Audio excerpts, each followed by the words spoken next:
Well, let me tell you a story about two good friends who grew up together in a small village in the mountains. They were inseparable. They were closer than brothers as they were growing up. But then when they were grown, they did separate because one of them stayed there in the village. He married. He made a living as a farmer and doing whatever kind of work would come along.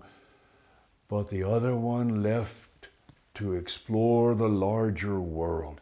He ended up traveling far away. The two friends didn't see each other for a long time. And then one year at the village fiesta, the two friends met up. They shook hands warmly, and the villager said, "Come to my house and spend the night. I want you to meet my wife and my family."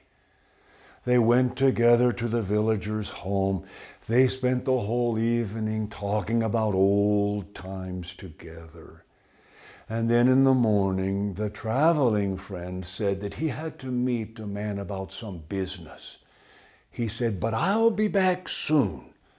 And he reached into his pocket and pulled out 2 coins. He gave them to his friend. He said, "Take these 2 pesos and go to the market and buy a dozen eggs. Ask your wife to cook them for our breakfast." So while the one friend went off to his meeting, the other one went to the market and bought a dozen eggs.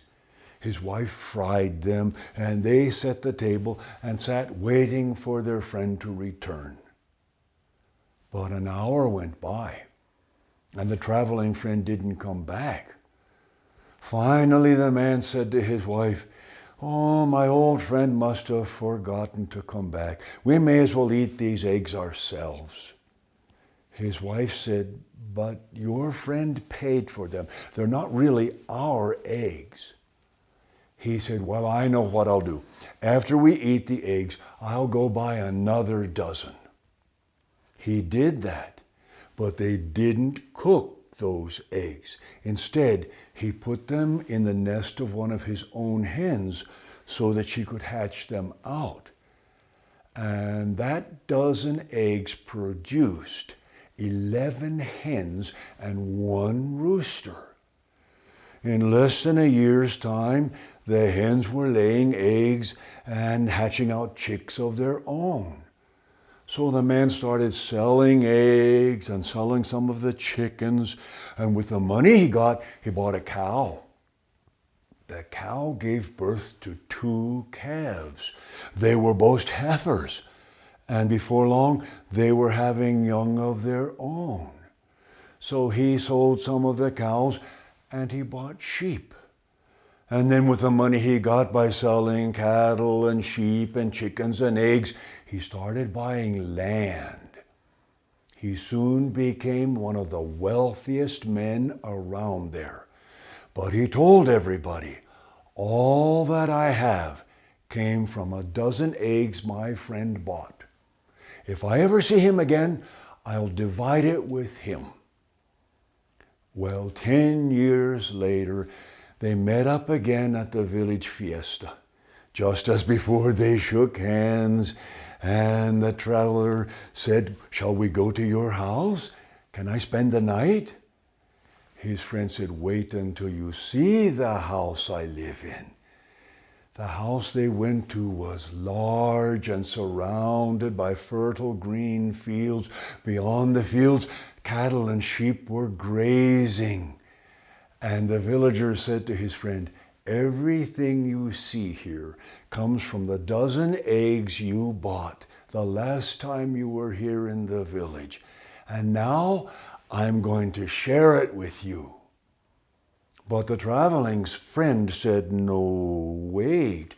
If all of this came from the dozen eggs I paid for, it all belongs to me. I won't settle for anything less."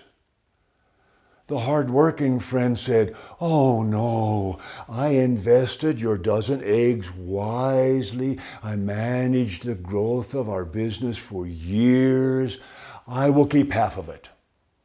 But the traveler said, "No, I will take nothing less than all of it. And if you won't give it to me of your own free will, I will take the matter to court."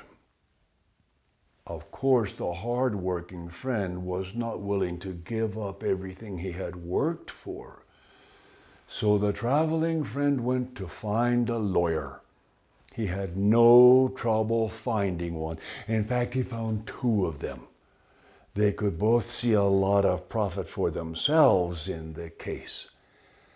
But as for the hard-working friend, he couldn't find anyone to represent his side of the case.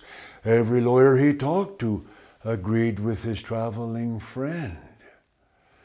The day of the court hearing approached, and the hard-working friend sat in front of his house, lost in his sorrows. And then an old Indian man from the nearby Pueblo came walking along. He stopped and said, "Amigo, why are you so sad? Has sickness come into your family?" The man shook his head. The Indian said, "Well then, has somebody died?" Again he shook his head. The Indian said, "With this house and with all this land, you must have a good life. What is filling you with sorrow?" And the hard-working friend told the old Indian man about how he had worked with his friend's dozen eggs and how he was willing to share it with him. But he said, "Now I can't even find anyone to represent me in court. I'm going to lose it all." The old Indian said, "Let me be your lawyer. I can win this case for you." The hard-working friend said, "If you can save me from my old friend's greed, I will give you 100 acres of land." The Indian man said, "Oh, that's too much. I'm too old to take care of 100 acres. Just give me a bushel of corn." They agreed and shook hands on the arrangement. And the next morning at 9 o'clock, the villager met the old Indian man outside the courthouse. The Indian man had a clay pot under one arm. It was filled with boiled beans.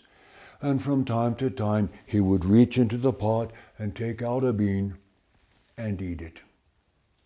They went into the court together, and the old Indian sat eating a bean from time to time, gazing off into space as if he weren't even paying attention to what was happening. One of the lawyers stood up. He made a long, impassioned speech in favor of the traveling friend. He sat down. The second lawyer stood up and made another long speech. And the judge was listening carefully. He was nodding in agreement to each point they made. Finally, when the second lawyer sat down, the judge turned to the Indian man and said, "Well, what do you have to add for your client?" The old Indian stood up and shuffled to the front of the court, still carrying the pot full of beans. He said, "Let me ask this man a question." He said to the traveling friend, "What did you tell your friend to do with the eggs that you paid for?" The judge said, "We know the answer to that. He told them to fry them for breakfast." The Indian man nodded his head, and then he turned to the villager. He said, "What did you do with the eggs your friend paid for?" The judge said, "We know the answer to that question too. His wife fried them for their breakfast. Do you have anything to add to the case, or shall I give my decision?" The Indian man said, "Before you do that, let me ask you a question. Could you lend me an acre of land? I want to plant some beans." The judge lost his patience. He said, "What are you talking about? If you have anything to add to this case, say it now, or I'll give my decision, and stop talking nonsense." The old Indian man said, "Oh, I understand, Tata Juez, but I just want to know if you would lend me an acre of land. The beans in this pot are so good. I want to plant some of them and grow another crop so that I'll have more of them next year." The judge started pounding his gavel. He said, "Stop talking nonsense and stick to the point. We're not here to talk about an acre of land or planting beans. And besides, who ever heard of growing a crop of beans from beans that are already boiled?" The old Indian man said, "Oh, but Tata Juez, I thought you were agreeing that this hard-working man's wealth came from a dozen eggs that were already fried. So I thought you'd believe that I could grow beans from some that are already boiled." The judge suspended his gavel in mid-air. He turned to the two lawyers and said, "Take your client and get out of here. This honest, hard-working man owes him nothing but a dozen eggs." The Indian man shook his head. "Yes," he said, "you're right, Tata Juez. But didn't you forget to say something about those eggs?" The judge thought for a second and he said, "Oh yes, the dozen eggs must be fried."